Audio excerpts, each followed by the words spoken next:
ইসলামী কর্তৃক আয়োজিত 7 দিন ব্যাপী পবিত্র তাফসীরুল কোরআন মাহফিলের আজকের সমাপনী দিনের অত্যন্ত শ্রদ্ধেভাজন সভাপতি দামাত বরকাতুহুম মুআজ্জাজ মুকাররম উলামায়ে কেরাম, উপস্থিত সমবেত প্রাণপ্রিয় মুসলমান ভাইরা, পর্দার অন্তরালে অবস্থানরত অত্যন্ত শ্রদ্ধেয় মা বোনেরা, উপস্থিত আছেন আপনাদের মোল্লাগাঁও ইউনিয়নের শ্রদ্ধেভাজন সম্মানিত চেয়ারম্যান সাহেব সহ মহান আল্লাহ রাব্বুল আলামিনের দরবারে অসংখ্য অগণিত শুকর আদায় করছি, যিনি অত্যন্ত দয়া করে এই 7 দিন ব্যাপী পবিত্র তাফসীরুল কোরআন মাহফিলে নিয়মিত ভাবে আমাদেরকে শরীক হয়ে আজকের সমাপনী দিনে আবারও শরীক হওয়ার তৌফিক দান করেছেন। সে আল্লাহ পাকের দরবারে শুকর আদায় করছি, আলহামদুলিল্লাহ। আমি ধারাবাহিক ভাবে আলোচনা সূরাতুল বাকারা থেকে যে আলোচনা শুরু করেছি, কালকে সূরাতুল বাকারার 83 নম্বর আয়াতের আলোচনা, আর আজকে 84 নম্বর আয়াত। এই দুই আয়াতের মধ্যে মহান আল্লাহ পাক ইহুদিদের দাবি খণ্ডন করেছেন। ইহুদিরা দাবি অবশ্যই আপনারা পিছনে মাহফিলে এসে থাকলে মনে থাকার কথা। ইহুদিরা বলছিল ক্বালু লান তামাসসানান নার ইল্লা আইয়ামান মা'দুদা, জাহান্নামের আগুনে আমাদেরকে কখনোই স্পর্শ করবে না, হ্যাঁ গনা বাঁচা কয়েকদিন। যে কয়দিন আমরা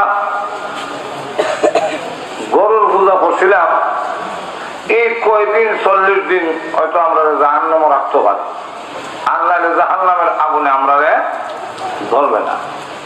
আল্লাহ তাদের জবাব দিচ্ছেন।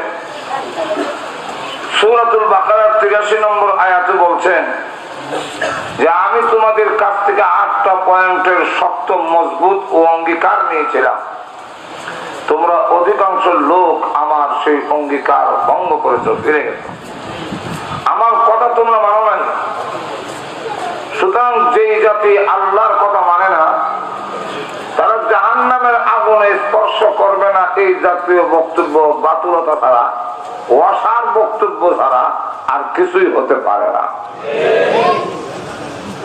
আল্লাহর বিধান না মাইনা, আল্লাহর হুকুম না মেনে কেউ আল্লাহর প্রিয় পাত্র হতে পারে না। পরকালের আযাব থেকে বাঁচতে হইলে, জাহান্নামের আগুন থেকে রেহাই পেতে হলে পূর্ব শর্ত হইল আমাদের দুনিয়ার জীবনের চলাফেরার মাধ্যমে মহান আল্লাহ রাব্বুল আলামিনের সন্তুষ্টি হাসিল করতে হবে। আল্লাহর সন্তুষ্টি হাসিল না কইরা যদি এই কথা বলেন জাহান্নামের আগুনে আমার দেওয়া হবে না, এই কথা শুধু কথাই থাকবে, কিন্তু বাস্তবে জাহান্নামের আগুন থেকে রেহাই পাওয়া যাবে না। রেহাই পেতে হলে, আল্লাহর প্রিয় বান্দা হইতে গেলে মহান আল্লাহ রাব্বুল আলামিনের কথা অবশ্যই মানতে হবে। আপনাদের কম কালকে 8টা পয়েন্টে আল্লাহ উল্লেখ করে দিয়েছেন। এর মধ্যে একটা হইল যে প্রথমে আল্লাহ ছাড়া আর কারো ইবাদত করবে না। সুতরাং আল্লাহর ইবাদত গোলামি ছেড়ে দিয়া গায়রুল্লাহ পূজা করে কেউ আল্লাহর সন্তুষ্টি হাসিল করা সম্ভব নয়। 2 নম্বর ছিল মা বাবার সঙ্গে সুন্দর আচরণ করো। মা বাবার সাথে কেউ খারাপ আচরণ করিয়া আর মনে মনে যদি ভাবে যে আমার জাহান্নামের আগুনে ধরতো না, আমি হিসাবের হুয়া, হিসাবের হুরি, আমার বাপ পয়গম্বর, এই জাতীয় আশা শুধু আশাই থাকবে, জাহান্নামের আগুন থেকে নাজাত পাওয়া যাবে না। 3 নম্বর পয়েন্টটা ছিল যে যারা নিকট আত্মীয়র হক দেয় না, পাওনা দেয় না, এরা যদি কয় জাহান্নামের আগুনে আমার ধরবে না, এটা শুধু কথাই থাকবে, কাজে হবে না। 4 নম্বরটা ছিল যে ইয়েতিমের হক পাওনা যারা আদায় করবে না, জাহান্নামের আগুন থেকে তারা বাঁচতে পারবে না। 5 নম্বর ছিল যে যারা নাকি মিসকিন, অসহায়, নিঃস্ব, এদের পাওনা হক দেয় না, তারা কখনো জাহান্নামের আগুন থেকে রেহাই পাবে না। এরপরে 6 নম্বর হলো ওয়াকুলু লিন-নাসি হুসনা, মানুষের সাথে যারা সুন্দর কথা বলে না, সুন্দর আচরণ করবে না, তারা জাহান্নামের আগুন থেকে রেহাই পাবে না। 7 নম্বর হলো নামাজ কায়েম করতে হবে। নামাজ পড়ে না আর এ যদি মনে মনে বয়ে থাকে যে শয়তানি ছাড়ার কিছু নাই। 8 নম্বর হলো যাকাত প্রদান করতে হবে। যাকাত দিত না আর মনে মনে করবো যাকাত না দিলে কি তো হইতে দুজকের আগুনে জল পেতে। লক্ষ্য করে দেখেন আল্লাহ রাব্বুল আলামিন বলেন এই অঙ্গীকার গুলো আমি বনি ইসরাইলের কাছ থেকে নিলাম, কিন্তু বনি ইসরাইলের সব মাত্র মুসলিমের কয়েকজন ছাড়া বাকি সবই সুম্মা তাওয়াল্লাইতুম, এরা ফিরে গেল, এরা আমার বিধান থেকে বিমুখ হয়ে গেল। ইল্লা কালিলাম মিনকুম, মাত্র তোমাদের মধ্যে কিছু লোক তোমরা আমার বিধানই মানলে না, আর বক্তব্য দাও লান তামাসসানান নার ইল্লা আইয়ামা মাউদুদা, যে জাহান্নামের আগুনে আমাদেরকে স্পর্শ করবে না। এই বক্তব্য তোমাদের শুধু মুখের বক্তব্যই হতে পারে, তোমাদের শুধু ধারণাই হতে পারে, বাস্তবে তার জাহান্নামের আগুন থেকে রেহাই পাওয়ার কথা নয়। আজকের যে আলোচনা, এই আলোচনাটা বলা হচ্ছে যে বনি ইসরাইলকে আরো 3টা নির্দেশ দেওয়া হয়েছিল। এর মধ্যে 1 নম্বরটা হইল আল্লাহ অঙ্গীকার নিয়েছিলেন, শক্ত মজবুত অঙ্গীকার, কি যে তোমরা খুনাখুনি করবে না, রক্তপাত করবে না। কারণ আমাদেরকেও বলা হয়েছে যে শুধু বনি ইসরাইল না, আমাদের বেলায় বলা হয়েছে যে রক্তপাত করো না, খুনাখুনি করো না, খুন খারাপিতে যেও না। কারণ খুন খারাপিতে করলে তুমি যদি কাউকে খুন করো, সেই খুন কিন্তু একদিন গইরা তোমার উপরে আসবে। আপনি রক্তপাত শুধু করতেই থাকবেন, এর প্রতিক্রিয়া আপনার কাছে আসবে না, তা হতে পারে না। হয়তো আপনার উপরে আনলে আপনার হুয়ার উপরে আনলে নাচের উপরে লয়। এই জন্য এর মধ্যে একটা ঘটনা আছেন। ঘটনাটা হলো এক দরবেশ আল্লাহওয়ালা এক দিঘির পার বয়ে বইয়া সবসময় আল্লাহর ধ্যানমগ্নতায় থাকে।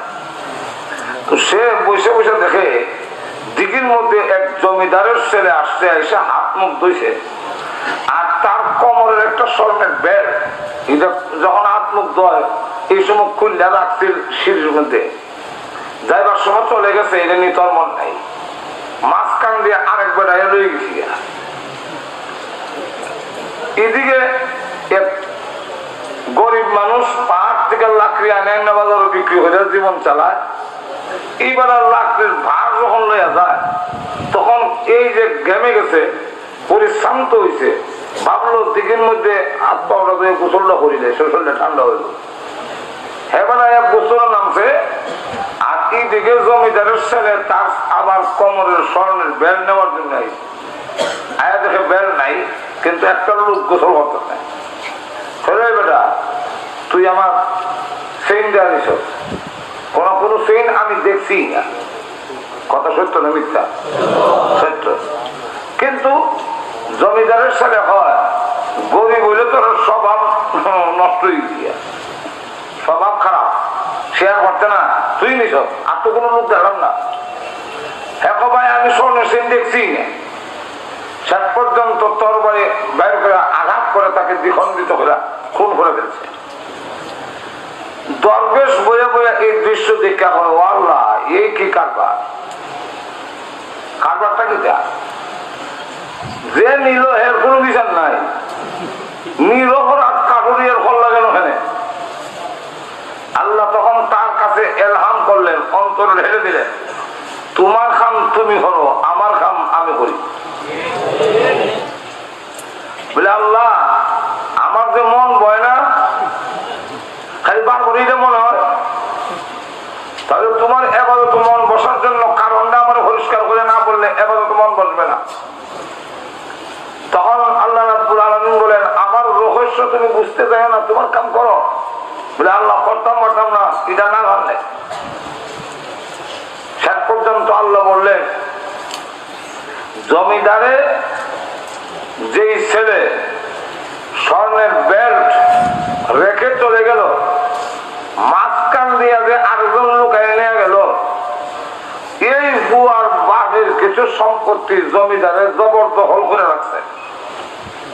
আমি আল্লাহ জমিদারের বুয়ার কাছ থেকে চেইন ছিনাইয়া যে বেটার মাল আত্মসাৎ করছি এই বেটার হুয়ারা তো হোজাই দিলাম। আর কাটুরিয়া এই যে গরিব লোকটা সে নিরহরা কইল এর বাপে একটা কম করে রাখছিল বিচার হইছে না, এর লাগে এর হুয়ার উপরে হরাই দিলাম।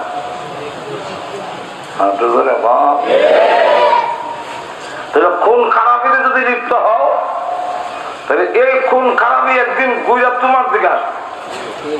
সন্ত্রাসের মধ্যে যারা লিপ্ত হয়, যে যুবকরা খালি মারামারি আর সেদাসেদির থাকে, হ্যাঁ দেখবেন রাস্তাঘাটে ওই সেদাসেদির মধ্যে মনে হয়।